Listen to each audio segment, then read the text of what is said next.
Welcome to K. Elizabeth Toasts, a podcast celebrating people who increase our quality of life. I'm your host, K. Elizabeth. Each episode is a heartfelt interview of a remarkable person making lives better. Give a listen if you are in need of a dopamine hit, or if you like toast, because this toast's for you.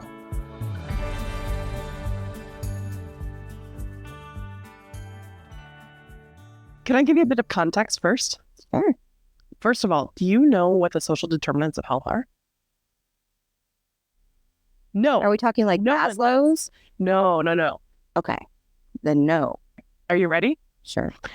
The social determinants of health are 5 elements that the World Health Organization has identified that makes up 20 to 50% of our health. Okay. And they're not related to our genetics, and they're not related to our lifestyle choices. Okay. Perfect. So this doesn't seem to surprise you at all. No. That 20 to 50%, I think it may even be 55% of the outcomes for our health have nothing to do with our choices or our physical makeup. No, that doesn't surprise me at all. So there's 5 different social determinants of health. One is access to education. One is access to healthcare. Okay. One is financial stability. One is social and community context. And the other is neighborhood and built community. These 5 different elements impact our health. Mm-hmm. And I believe that individuals rather than systems can also impact, maybe not rather than, in addition to systems, an individual can impact that. I would agree with that. So what I'm interested in doing in this podcast, whether or not it happens or not, but what I'm interested in doing is talking with people who individually influence those 5 elements of other people's health. Okay. And one of the things that I was thinking about specifically with you is that you did a call out to ask for food supplies and menstrual items. And I wondered if you would talk about that. Yeah, absolutely. Tell me about it. So my school district that I work in has more socioeconomic struggles. We are supplied by the school district. They supply pads. Yeah. Okay. One type. They're pads, right? They're the kind that you would get if you went to one of those old school vending machines in the bathroom, right? Yeah. They're kind of that ones. Yeah, they're kind of thick. And they work, but that is all that the school itself supplies. Mm-hmm. And I work in a middle school. Mm-hmm. And frankly, a lot of these girls are uncomfortable with something that thick, that bulky. And a lot more of our girls these days are wearing tampons. Sure. And at an earlier age. And the school doesn't supply those at all. The fact that we go through so many every year it's kind of astounding to me. How many do you have a sense of how many you're talking about? Yeah, so excuse me. The boxes that we receive are 250 pads per box. Yep. Okay. And I am allotted 2, sometimes 3 boxes a year. But typically 500 to 750 pads a year. Correct. I have, roughly 200 individuals that experience a period. Yeah. When I tell you how quickly I go through those pads that are allotted to me, because I have kids that will come to school and say, "Can I take some home with me?" Sure. are, how many can I take? Yeah. Like, and I'm never, ever going to hinder that. Sure. They are regularly coming to me daily, multiple times a day. Yeah. Um, and I think that has only increased this year because our district has implemented clear backpacks. Oh, interesting. Yes. And so, the kids are allowed a small, like, think makeup bag size, personal bag that is not see-through. They're allowed to have that in their backpack.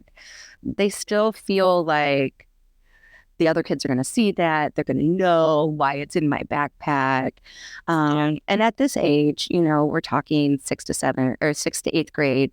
I have kids anywhere from 11, sometimes 10, typically 11 to 14 years of age.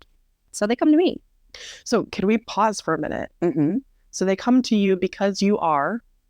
I am a school nurse. All right. I am a school nurse. Either last school year or the year before. I cannot even remember. I implemented with the help of one of my friends, who is a math teacher in my building, collected Ipsy bags. What's an Ipsy bag? So, Ipsy, the makeup subscription service, every single month with your subscription, you get a little makeup bag. Okay. Which is the perfect size to put period hygiene products in. So the last couple of years, during the summer, we have collected those from people because neither one of us actually have an Ipsy subscription. And we have stuffed them with period supplies. So we're talking pads, hygiene wipes, and a couple of tampons, and distributed those to all of the teachers. Teachers hang those in their room so that girls or individuals are able to just grab them. All of the students know where they're located. And if they have a bathroom pass, they can just grab the little bag, take it with them to the bathroom, bring it back when they're done. A lot of period hygiene supplies are used in my building, but 500 to 750 pads are what are supplied. So what do you think the need is? I'm not asking for like it's just such a high need. It's more than what you have it is supplies for. 1,000%. Thankfully, we also get donations. I go through a lot of deodorant. Period hygiene supplies, I can't even. It just have a great need. It's a huge need. And one thing that I can never keep enough in stock is tampons. And those are the things that are least donated. Our tampons. Our tampons. So I'm curious. I have two questions that keep popping up for me. Okay. So the first one is, if people randomly came to your school and just dropped off tampons that were, sealed in a box, would that be helpful? It would be hugely helpful. I think that there's so many things that we can do to help other people. Yeah. And we think that we need to do something huge, but like we're literally talking about buying a box of tampons and driving to your local middle or high school. Absolutely. Or elementary school for that matter. Sorry, I didn't. Yeah. Okay, so there was another thing that I was thinking about that I was hoping you could talk about. And I know it's your previous position. Could you describe what you did before?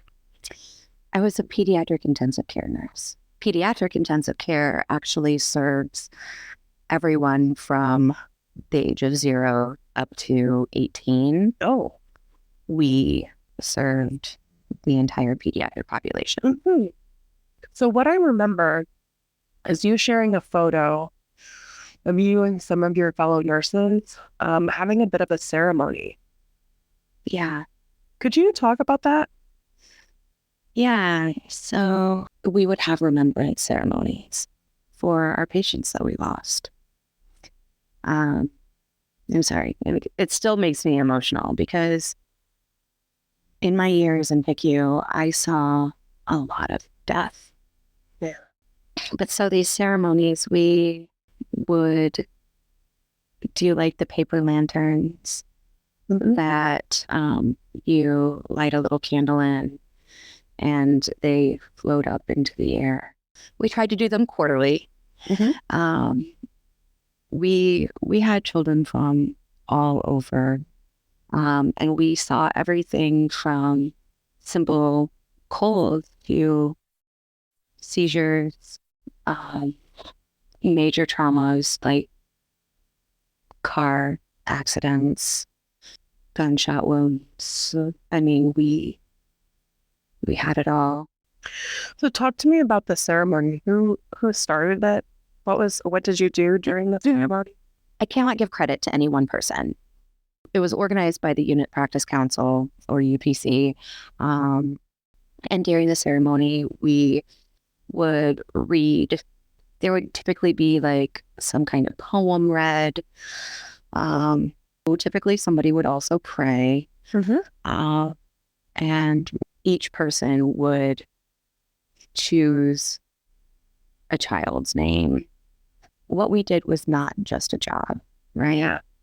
It was something we did because we absolutely loved it. It feels like a beautiful tribute. It really was.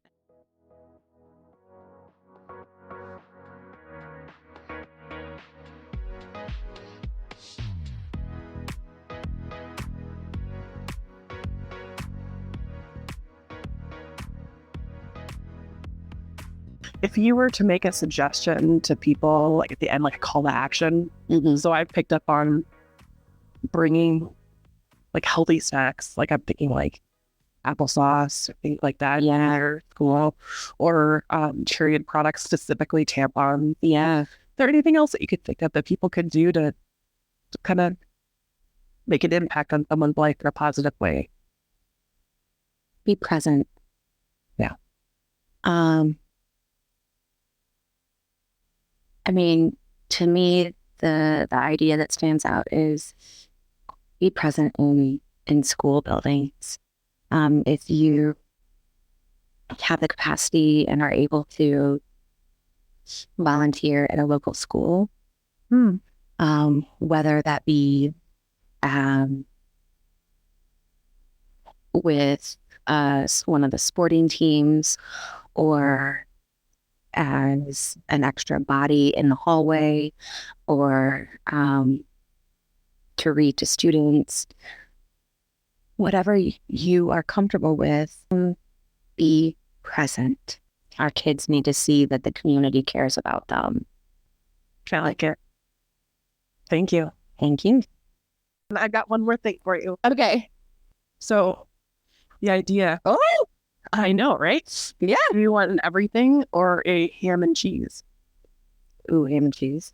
So this toast is for you, even though it's croissant. Thank you for sharing of yourself. Oh, that's tasty. So good, right? That was really, really good.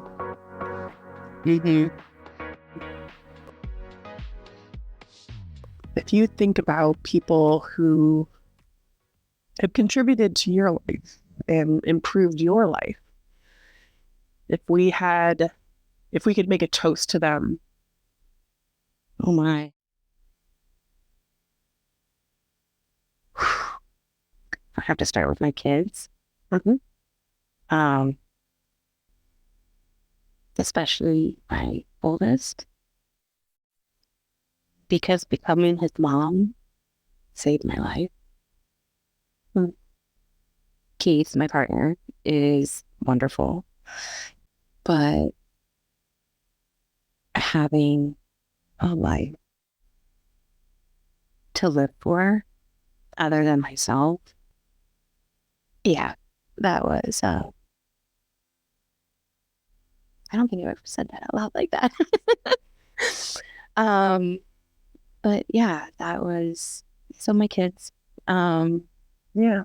and Keith, my partner, because he's amazing and he's basically the glue that holds all of this together at this point. Now it's time for your toast. I'd like to raise a toast to Andy, who is my boss and who's helped increase my quality of life by helping me find purpose in my career again. Like many people working in a large company and reorganizations, I got lost in the shuffle, and Andy helped. He took an interest in me, and he helped me explore and find a new place for myself and almost a new type of career that I hadn't envisioned before. So for that reason, I'd love to raise a toast to Andy.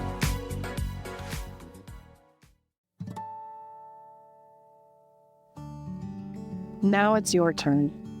Record your own toast for consideration in a future episode at ketoasts.com. Thanks for joining us. And if you haven't already, go toast up some bread.